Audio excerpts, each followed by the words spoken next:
in which we were on the struggle bus, in which the struggle bus felt like it was forever. But hey, we made it through. From the transition of a new pastor appointment to the farewell of some of our church members, our families, and our friends, we made it through.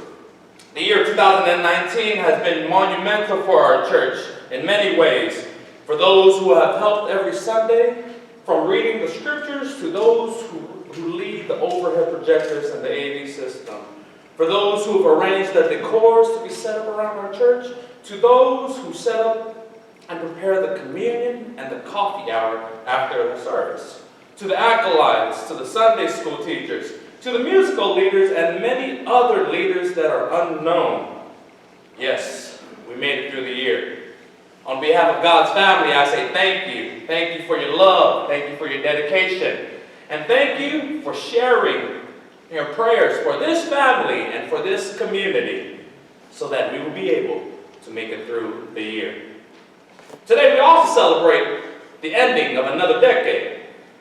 Janet Mayer, congratulations. You can add this to your long list of achievements on making it through.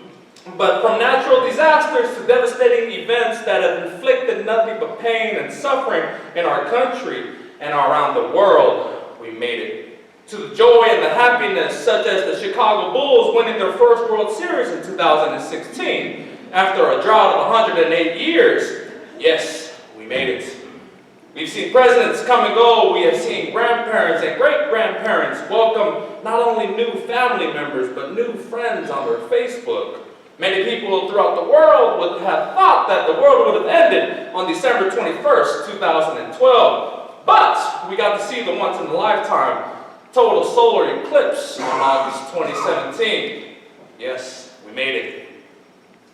There were many times of much stress and anxiety, such as in January 2018, when more than 1 million people woke up with the alert in Hawaii that of an emergency alert of an incoming ballistic missile was coming towards their way, only to find out hours later that it was fake news. Yes, we made it. When the president tweeted that our nuclear missile button was bigger than North Korea's nuclear missile button in 2018, yes, we made it.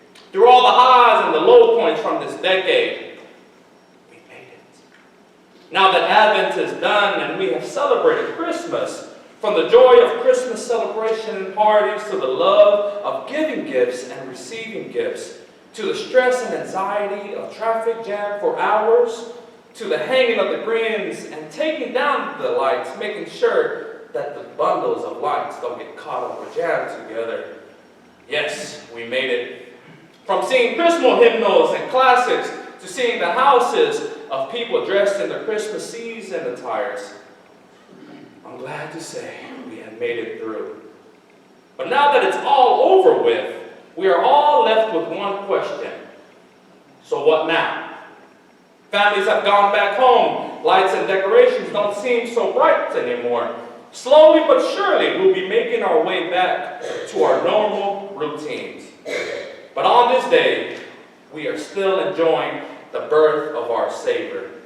On this day, we still get to hear the joy of the angels who sang to the shepherds. We still get to experience the joy that the wise men must have felt when they got to see the child in a manger.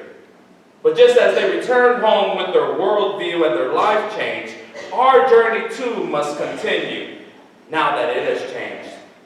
Just like the wise men and the shepherds, our attitudes have changed. They went home with a new sense of purpose. We received newness in life because of this experience of Christmas. Our scripture from Matthew today calls us to keep on going, for our journey is not done. And so we must continue, one step in front of the other.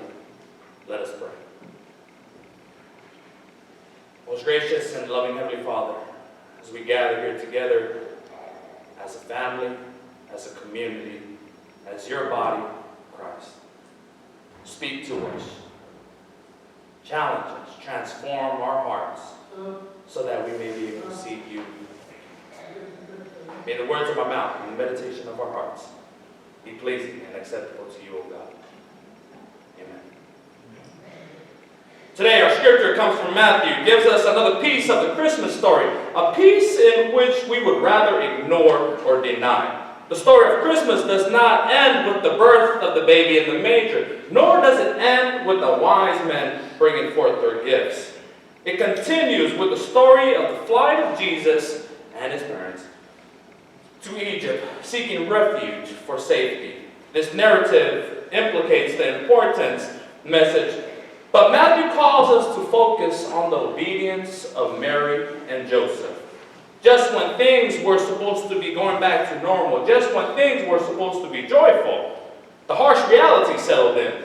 They were confronted with a new sense of reality, that life was difficult, and that there were tough situations that required them not only to place their faith and trust in God, but to keep on going, for their journey must continue.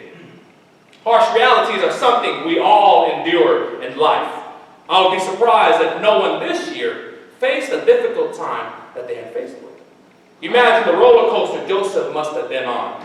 Not long before, he was a middle-class, well-respected citizen, soon to be married.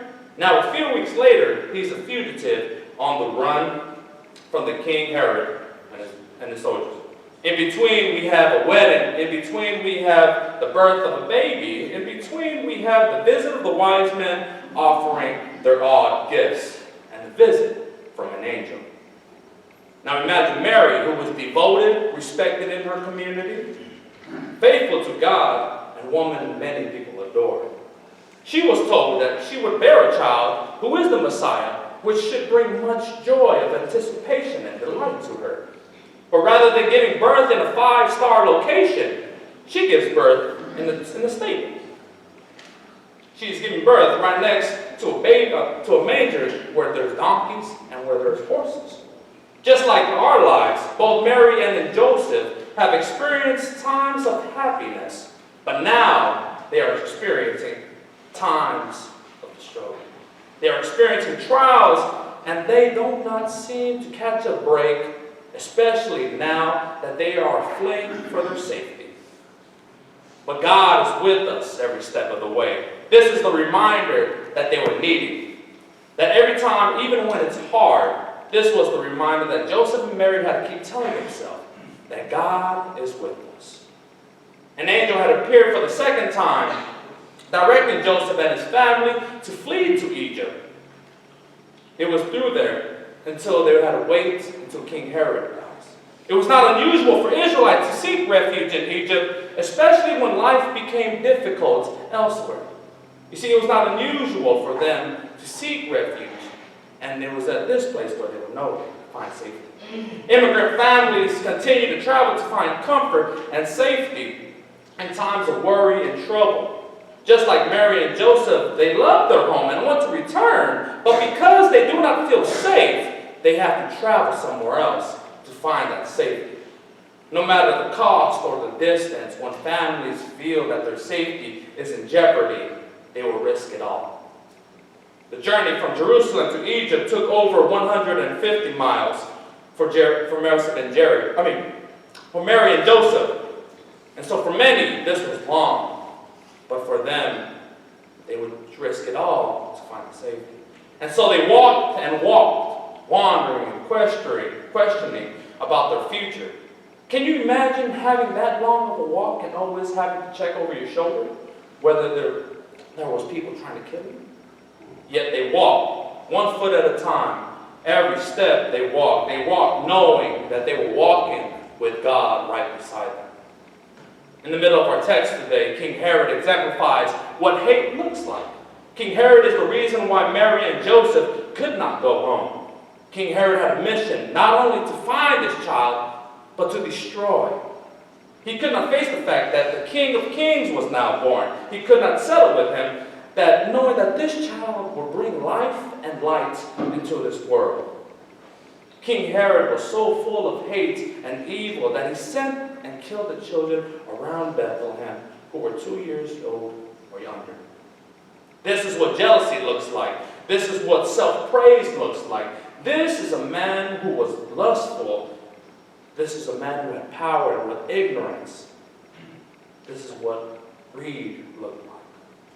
King Herod was so full of hate that he did not know the major effect that he was causing. Once he felt threatened, he was willing to go to the extreme to show all this in order to take him out. The one who made him feel threatened is the one that he needed to destroy. God has allowed us the freedom to do good or evil. Every day we wake up having that decision to choose whether to use our power to do good or to use our power to do bad. We come across many decisions that will either bring forth the fruits of the Spirit or the fruits of evil. The reality is that every day we are alive, we have the decision and the power to create or to destroy. Mary and Joseph had to make the decision whether they were choosing to be obedient and faithful to God or not. They had to choose whether to keep on going with the journey or to give up. God had paved the way, but it was now up to Mary and Joseph to bring this into light. In verse 14, Mary and Joseph had departed on their journey by night. This way in the dark, they were in the dark, literally and figuratively. They did not know how they would pay for food. They did not know where they would stay. They did not know whether they knew anybody in Egypt or not. But they were obedient and left immediately. Joseph has and continues to model what unwavering obedience to Christ looked like. Joseph does not question or complain what God is requiring of him, and yet he goes. He does not even say a word. We know little about Joseph, but we do know that his obedience is big in God. So he takes that step. Just like Joseph, we can be in a place in our life where we do not know where God is calling us to go. We do not know what next year will bring. Just like Joseph, we cannot see the fullness of God's plan over our lives, but we can be assured that our faithfulness will lead to great things. We will not be aware of them, but God will not fail to bless our faithfulness. So what now? The angel appeared in the dream to Joseph, not only telling Joseph to go, but telling Joseph why to go. The angel appeared to Joseph 3 times in a dream, implicated that Joseph loved to sleep. But God continued to remind him through the sleep that he was with him. After King Herod died, Joseph and his family settled in Nazareth, fulfilling the prophecy that was laid out before him, that he would be called the Nazarene. The narrative brought to us today resonates with us because we are stuck with that question as well.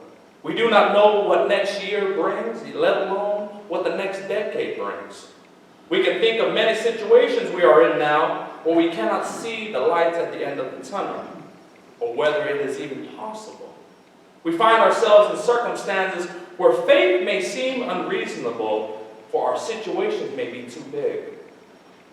I can guarantee you that there's going to be times of hardships next year, but I can also promise you that there will be times of great joy.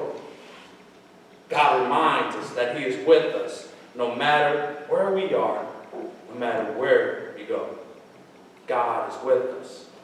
We live by our faith, our choices, and our instincts.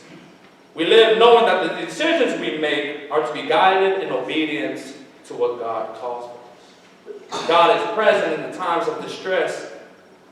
You may overcome tough situations where you are feel defeated, but God continues to be with us. You have overcome tough situations, and God is not far away. God is not gone. Christmas is not over. Our God is ready to save and help. In God we find our refuge. Just keep going for your journey continues. We keep moving onward to the destination God wants from us. Just keep going. Just keep going.